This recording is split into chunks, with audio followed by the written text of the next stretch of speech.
Old English literature. The Old English language, or Anglo Saxon, is the earliest form of English.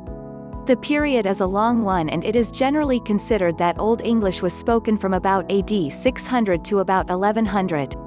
Many of the poems of the period are pagan, in particular Widsith and Beowulf. The greatest English poem, Beowulf, is the first English epic. The author of Beowulf is anonymous.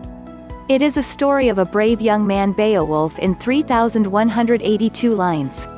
In this epic poem, Beowulf sails to Denmark with a band of warriors to save the king of Denmark, Hrothgar. Beowulf saves Danish king Hrothgar from a terrible monster called Grendel. The mother of Grendel, who sought vengeance for the death of her son, was also killed by Beowulf. Beowulf was rewarded and became king. After a prosperous reign of some 40 years, Beowulf slays a dragon, but in the fight he himself receives a mortal wound and dies. The poem concludes with the funeral ceremonies in honor of the dead hero. Though the poem Beowulf is little interesting to contemporary readers, it is a very important poem in the Old English period because it gives an interesting picture of the life and practices of old days. The difficulty encountered in reading Old English literature lies in the fact that the language is very different from that of today. There was no rhyme in Old English poems. Instead, they used alliteration. Besides Beowulf, there are many other Old English poems.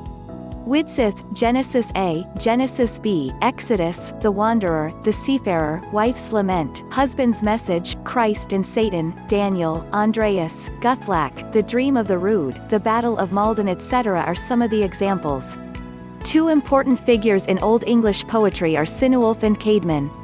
Cynewulf wrote religious poems, and the four poems, Juliana, The Fates of the Apostles, Christ and Eileen, are always credited with him. Caedmon is famous for his hymn.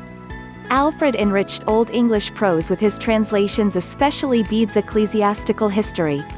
Aelfric is another important prose writer during Old English period. He is famous for his grammar, homilies and lives of the saints. Aelfric's prose is natural and easy and is very often alliterative.